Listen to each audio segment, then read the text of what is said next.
Et un grand bonjour à tous les copains du continent africain, les amis. Salut à tous et soyez les bienvenus ici en France, comme d'habitude, dans mon petit bureau pour ce point média en ce mardi 25 janvier. Nouvelle journée Cannes et on va faire le point ensemble sur la presse internationale et notamment cette presse africaine avec bien évidemment la victoire et la qualification du Cameroun face aux valeureux Comoriens, certes, mais on va avoir une énorme pensée pour toutes ces familles endeuillées en marge de cette rencontre. On va y revenir. Le Cameroun est certes qualifié. Puis je vous donnerai des nouvelles du champion sorti, l'Algérie, car les Algériens retrouveront justement le Cameroun. C'est le tirage au sort zone Afrique des barrages pour la prochaine Coupe du Monde. Les nouvelles dans cette édition. Le temps pour moi de vous rappeler que ce soir on se retrouve les amis, ici même en direct 19h heure française dans mon petit bureau, comme tous les soirs à votre libre antenne, du lundi au vendredi. Grâce à Brut Live, vous téléchargez l'application, elle est gratuite, je vous le rappelle, dans l'App Store, bientôt disponible sur Android. Vous vous connectez, vous vous abonnez à ma page et on se retrouve tous les soirs pour parler ballon. On va se régaler avec cette CAN et également le Mercato, plus l'actualité Paris Saint-Germain, Real Madrid. À ce soir, 19h. On en vient donc à ces gros titres, marqués de noir et de deuil, bien évidemment, les morts des morts à Olembe, car en marge de cette qualification pour les quarts de finale du Cameroun, une bousculade fatale lors du match Cameroun-Comores pour faire de nombreux morts. On va y revenir, c'est vraiment à la une de toute la presse, vous le voyez, avec ces titres. Le Cameroun passe, mais avec la douleur de ce deuil. Victoire au goût amer pour le Cameroun. Et donc, écoutez bien, au moins 8 morts et 50 blessés. Vous pouvez largement imaginer que le gouvernement de Paul Biya, le chef de l'État, a produit un communiqué pour bien évidemment accompagner les familles endeuillées. Le communiqué est ici. Toute l'équipe de Raphaël Nkoam a produit tout ça pour que je puisse vous en informer dans cette revue de presse internationale.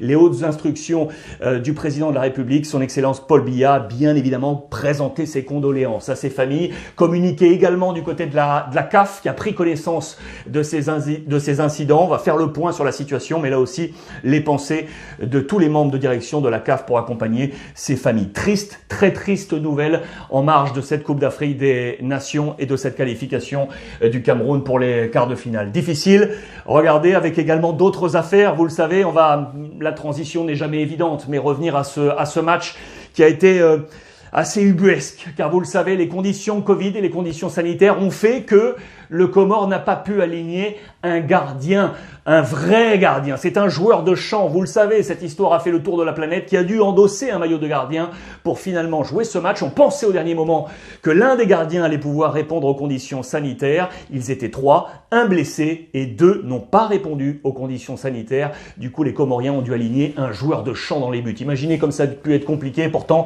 ils vont résister 2-1 alors qu'ils ont été réduits à 10 dès la 7e minute. En plus, à 10 contre 11 Camerounais, ils auront quasiment tenu pour être finalement éliminés 2-1. C'est un match absolument incroyable. Voici le héros, le joueur d'Ajaccio en Ligue 2 du championnat de France de Ligue 2 en France. C'est Aliadur. C'est lui qui a pris ce maillot de gardien avec en plus une erreur de flocage. Et regardez, avec du sparadrap, on lui a remis son numéro 3.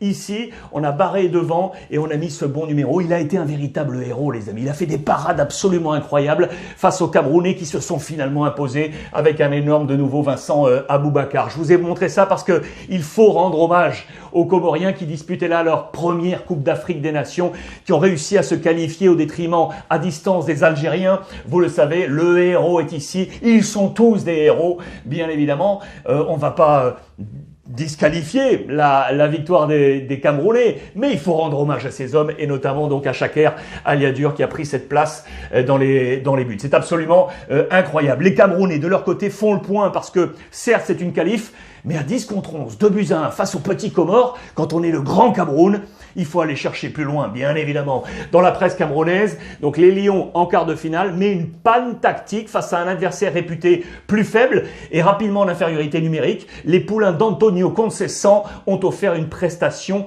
emprunter, c'est le mot qui est choisi. Nous devons nous améliorer, nous dit d'ailleurs le sélectionneur camerounais, on est très très clair, il faut revoir tout ça. Les spécialistes et les experts parlent d'une fébrilité défensive qui demeure maintenant depuis un petit moment, il faut faire le point. Imaginez bien évidemment que les supporters ont eu chaud, et notamment les illustres. Je pense à mon copain Yannick Noah.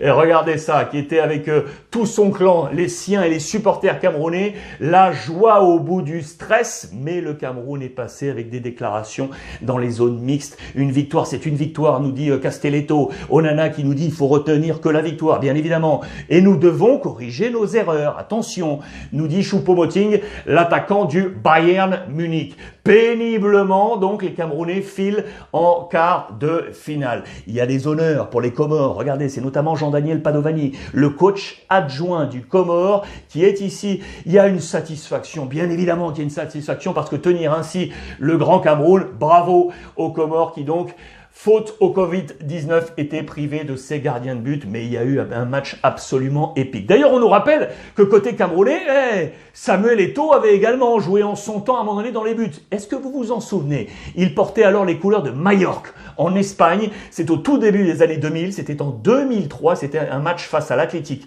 Bilbao. Il avait dû faire l'intérim et jouer dans les buts. Tiens, c'est une bonne petite anecdote ça, qu'on nous rappelle du côté de la presse camerounaise aujourd'hui. Vincent Aboubakar d'ailleurs, qui est dans le 11 type des 2 premières semaines de la compétition. Il faut dire que le Roc est Pichichi, meilleur buteur de la compète.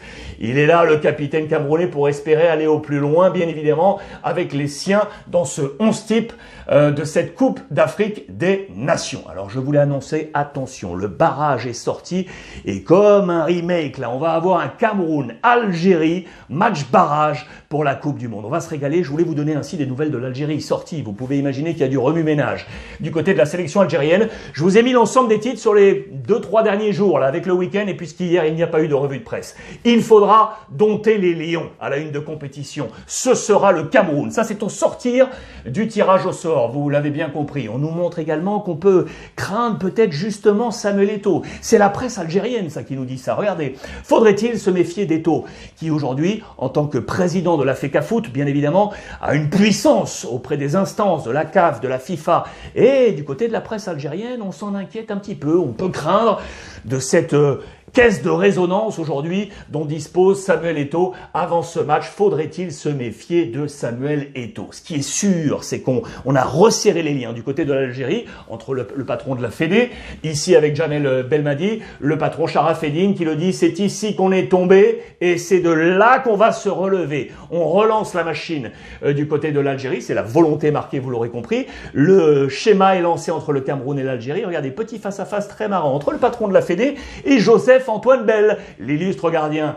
des Lions indomptables. Voilà la rivalité qui va commencer à se lancer. Il faudra dompter les Lions, nous dit la presse algérienne, qui en profite, je vous l'ai donc dit, pour prendre les indices de l'échec et de cette élimination, les indices révélateurs d'un échec. On nous parle de beaucoup de choses. On nous parle de la Coupe arabe qui a peut-être fait beaucoup de mal, et notamment physiquement, à cette équipe algérienne. On nous parle des instances de la CAF et de la FIFA qui n'ont pas forcément accompagner les volontés de Jamel Belmadi de voir des joueurs rapidement libérés pour pouvoir se concentrer sur cette Coupe d'Afrique des Nations. On nous parle du Covid qui a largement marqué également cette équipe algérienne. On nous parle de la défection de la Gambie qui était le dernier match de préparation des Algériens qui n'a pu finalement avoir lieu ce match alors que Jamel Belmadi voulait en profiter pour faire jouer ceux qui ne jouent pas habituellement ou moins et qui auraient pris déjà un tour de chauffe avant cette Coupe d'Afrique des Nations. Et on nous parle également, c'est la presse algérienne qui le dit, des conditions générales au Cameroun de vie. On pointe du doigt certains moins du côté de la presse algérienne, vous l'aurez compris. Les experts sont là, et notamment ceux du Cameroun. Regardez, l'ancien international camerounais qui assure, vous le savez, le rôle de consultant sur Canal+ Afrique, notre ami Patrick Mboma, le grand Patrick Mboma, qui le dit, il est inconcevable que le tenant du titre sorte de cette manière, et notamment sur le plan offensif, on a été trop stérile du côté de l'Algérie, avec notamment la paire Slimani-Bounedjah. On se pose des questions sur la force offensive de cette équipe algérienne, vous l'aurez compris dans cette presse. Je vous rappelle, la presse algérienne, et je salue mon ami Issam Bouzerouata qui me fournit tout ça tous les jours. Regardez d'autres déclarations également. Raoul Savoie, tiens, qui est actuellement le sélectionneur de la République centrafricaine, qui est l'ancien entraîneur du Maoulida d'Oran, donc il y a une connaissance parfaite, bien évidemment, de la sélection algérienne. L'Algérie n'a pas eu ce petit coup de chance qui fait parfois basculer les choses du bon côté, même dans un jour sans. Vous voulez croire aux capacités de l'Algérie, vous l'aurez compris. Ce qui est sûr, c'est que certaines décisions ont été prises. Le staff de Djamel Belmadi est resté en place. Pas entièrement. Regardez, puisque le manager de la sélection algérienne, Amin Labdi, a décidé finalement de démissionner. On nous dit que la démission est jusque-là verbale, mais cela devrait être entériné et donc on devrait changer de manager du côté de la sélection algérienne. C'est une décision très importante. Les membres de l'équipe, les joueurs, qu'en disent-ils eux? Zerouki, un joueur qui était très attendu, il a pris un gros coup sur la caboche. Il le dit très clairement, je voulais retourner rapidement aux Pays-Bas pour me ressourcer, reprendre de l'allant et notamment pour ces matchs de barrage de qualif, vous l'aurez compris, pour cette prochaine Coupe du Monde. L'Algérie va-t-elle, oui ou non, se relever? C'est la grande question aujourd'hui. Ça nous amène également à toute l'actualité des matchs qui arrivent, avec notamment les Ivoiriens. Je salue mon copain d'Abidjan, Manny Johnson, qui m'envoie cette presse. Ils sont prêts, regardez-les, ils sont prêts avec le coach Patrice Baumel, les Ivoiriens qui vont affronter l'Égypte en huitième de finale. Match très attendu, la presse ivoirienne en parle de partout, vous pouvez